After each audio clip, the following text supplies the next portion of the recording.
Bonjour les amis, là je suis avec un personnage quand même, hein. Jean-Louis Pellegrin, que je t'ai connu sur Aubagne. Je sais que plus sur Aubagne. tu étais plus sur Aubagne, mais je t'ai connu où j'arrivais, tu étais en train de tracer pour l'UMA. Tu te souviens, tu traçais il y avait le poids, il y avait le truc. Tous les lancers au niveau des traçages et des lancers longs Ouais, c'est ça. et lancers courts. Et moi j'arrivais sur l'athlé, je connaissais rien, comme je ne connais pas beaucoup plus. Et il essayait de m'expliquer comment. Et c'est comme ça qu'on a fait connaissance ensemble, hein, à travers une organisation. Aubagne, ouais. Il y a donc, quelques années. Entre-temps, c'est devenu président du comité de D'abord secrétaire général pendant 8 ans. Ouais. Et ensuite, c'est mon deuxième mandat et dernier mandat en tant que président. Ça, on dit toujours ça, on verra après. Ah non, mais là, c'est sûr. C'est sûr. Il y a l'âge aidant, place aux jeunes. Bon, très bien. Donc, président du comité 13, et là, ben, c'est l'occasion pour te faire un petit coucou. On va parler de deux choses. Premièrement, là, on est sur une organisation des championnats départementaux d'épreuves combinées. Et pourquoi la Ligue est là? C'est parce qu'en fait, c'est une des seules compétitions, si ce n'est la seule, qui regroupe tous les comités départementaux dans un même lieu, sur une même date. Voilà. Donc, voir un petit peu avec Jean-Louis comment ça se passe là-dessus. Mais aussi quelques actualités, puisqu'on vient de finir, enfin, on commence la saison 2023, savoir où t'en es sur les licences, le renouvellement, l'après-Covid et tout ça. Alors, donne-nous un peu. Le premier élément sur ton comité, comment sur le renouvellement des licences, comment ça se passe? Au niveau du comité, c'est vrai qu'il y a eu la période de Covid, on a perdu quand même que 12% de licenciés, alors que moi j'ai Pendant la période, j'avais tablé sur 25%, on s'en est bien tiré grâce aux jeunes qui avaient le droit de faire le sport de plein air. Cette année, alors, la saison 2021-22 a repris le rythme de 2019-2020. On était à 8000, au 31 août, on était à 8489 licenciés, 64 clubs. Bon, actuellement, on est aux alentours, on a dépassé les 7500 licenciés. Par contre, au niveau des clubs, il y a beaucoup de clubs du Runier qui nous ont quittés. On se retrouve à 55 clubs, c'est-à-dire une perte de 10 clubs, mais c'est pas voilà, ça tourne, mais c'est pas le Runier pour moi. C'est quelque chose qui est tout à fait différent. Il y a un roulement qui se fait, il y en a qui viennent, il y en a qui partent. Il y a un tournoi il y a des organisateurs. Non, voilà. je confirme.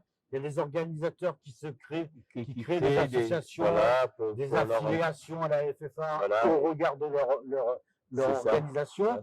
Le Covid a mis beaucoup à mal beaucoup d'organisations. Disons qu'il y a avec les contraintes supplémentaires qu'il y avait. Le calendrier running avant Covid qui était de 130 compétitions sur le département. Actuellement, avec une participation de 135 000 coureurs sur l'ensemble de la saison, mais l'année passée, on a eu même pas 50 compétitions sur route, trail ou compagnie, oui, je me souviens. Et une participation de 22 000. Et les gens, vous entendez les chiffres là, hein? C'est le département, c'est 8 000 licenciés, c'est des coureurs, on est sur des étiailles, il y a 128 000. Enfin, il faut savoir, on fait partie des 5 gros départements en France. Et on a toute une organisation, mais c'est vrai qu'un comité comme ça, on peut dire, avec un budget assez conséquent, fort par rapport à certains comités, même des comités de la Ligue, puisque c'est le plus gros budget, on est obligé de gérer ça un peu comme une entreprise. Alors des fois, il y a des coups de gueule du président ou de membres de c'est la vie normale. Il faut prendre les choses comme elles sont. Bon, c'est vrai que moi, je n'ai pas un caractère facile, je reconnais en tant que président, mais je pense qu'on a apporté l'équipe qui est en place depuis 2008, puisqu'elle a été un peu renouvelée, mais disons que le noyau est toujours en place. Il a apporté quelque chose, parce que le comité, nous, quand j'étais arrivé, c'était à peine 4000 licenciés, il y avait 30 clubs. Bon, maintenant, c'est multiplié, ça s'est développé et ça va se développer. Et les actualités, là, sur quoi vous travaillez en ce moment? C'est quoi les perspectives de 2023? Là, j'allais en venir. notre projet d'activité 2023 qu'on a sorti ensemble avec la chance d'avoir des employés compétentes, surtout celle qui fait fonction de CTD, que j'ai nommé entre guillemets conseillère technique départementale pour qu'elle fasse du poids, Sylvie. Bonjour Sylvie. Salut Sylvie. On travaille beaucoup au niveau du scolaire. Et elle travaille beaucoup avec le sport adapté sur les IM. Bon, on a quelques relations, on a de grosses relations avec l'UNSS, bien entendu. Parce que quand je parle scolaire, il faut savoir qu'il y a le primaire, où on a une opération jouant à l'athlé, et on participe aussi aux activités UNSS. Alors, on est sur une dimension comité, un territoire départemental, département. Donc, le département, il a des liens avec l'éducation nationale, avec l'UNSS. C'est tout. Et il y a un lien vraiment très sérieux. Voilà. Moi, quand j'ai pris la présidence, j'ai tout conventionné. C'est-à-dire, j'ai passé, du moment que la FFA avait des conventions, j'ai trouvé qu'au niveau comité, il fallait travailler, conventionner avec les organismes, c'est-à-dire l'handisport, le sport adapté, l'UNSS, l'éducation, l'inspection académique d'éducation nationale et l'UCEP 13. Et en plus, depuis 2 ans, 3 ans, on travaillait déjà avec eux, l'association Sport Sud, qui elle est beaucoup plus axée sur les IM, sur le sport adapté. Donc je vois, pour concrétiser, parce que je peux en parler, je l'ai vécu un peu. C'est vrai qu'on voit sur l'UNSS, le comité, l'UNSS 13, je parle, il y a eu un cross qui s'est fait, c'est un bon exemple. Il y a eu le cross qui s'est fait, on a vu œuvrer le comité à travers Sylvie, qui a aidé le comité 13 à mettre en place les parcours, toute la logistique technique, tout ça.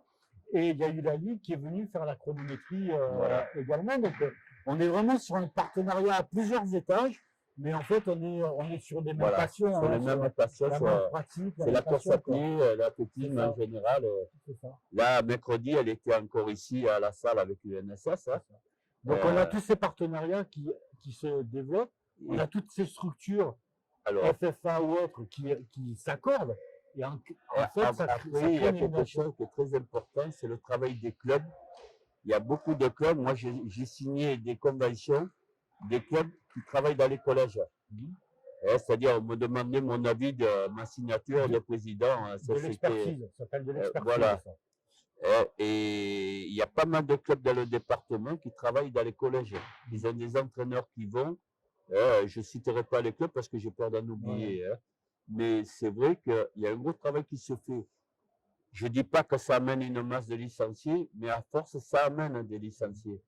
C'est comme au niveau du primaire, on a une recrudescence au niveau des écoles de sport. Même ce sont les clubs qui le disent. On a une augmentation de gamins cette année qui est phénoménale. Bon, il y a des clubs qui jouent le jeu, il y en a qui jouent au moins le jeu. Ça les regarde, chaque club est indépendant. Ils ont des orientations différentes, effectivement. Mais c'est vrai que c'est un apport pour l'athlétisme. Parce que si on arrive à intéresser d'abord les gamins et ensuite les parents, parce que là aussi, il y a tout un milieu familial qui doit rentrer en ligne de compte, surtout quand on devient, par exemple, cadet, minime, qu'on commence à avoir des performances. Et moi, pour moi, là, c'est l'entraîneur qui parle, là, c'est l'entraîneur qui parle, disons. Le milieu familial, c'est 60% de la réussite. Donc, il faut faire en sorte d'impliquer, que les clubs impliquent le tissu familial pour accompagner l'athlète. Moi, c'est ce que j'ai fait en tant qu'entraîneur à une certaine époque.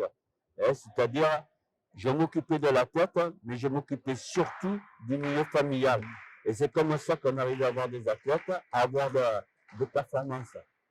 C'est important. Moi, les derniers groupes que j'ai entraînés, mes filles, elles sont montées au championnat de France au niveau des minimes, au niveau de. Elles étaient pas mal sélectionnées et tout. Pourquoi? Parce que j'ai travaillé d'abord chez les pères de famille qui les accompagnaient. Je les ai même amenés à eux-mêmes à se mettre en short et à courir.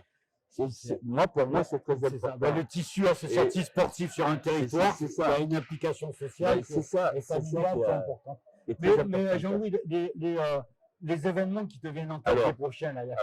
Au niveau des événements, il y en a 2023 en dehors de nos championnats habituels, tout ça. On a 2 gros événements en projet. Bon, le premier, c'est sûr, c'est le triathlon de la Méditerranée qui se fera cette année. C'est les Bouches-du-Rhône qui regroupent l'ensemble des départements de la Ligue, plus la Corse.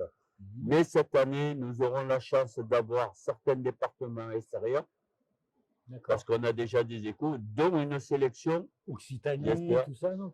Pas forcément. On risque d'avoir une sélection de la Ligue du Pays de Loire. Ah, d'accord. Voilà, mais ça, c'est ma commission jeune qui le gère. Et pour le moment, bon, il y a un bon groupe dans cette commission qui regroupe tous les gros clubs, leurs entraîneurs, ils participent. D'accord. Donc, c'est les Jeux interméditerranéens, c'est ça? C'est le triathlon de la Méditerranée. Voilà. D'accord. Et un autre, tu m'as parlé d'autre chose. Et le deuxième, alors ça sera au mois d'octobre. Ouais. C'est une journée environnementale nature sur la marche nordique. D'accord. Et là, je suis en relation avec un club. Je vais voir si ça peut se faire et tout ça. Et en même temps, il faudrait les 3e ou 4e championnats départementaux de marche nordique.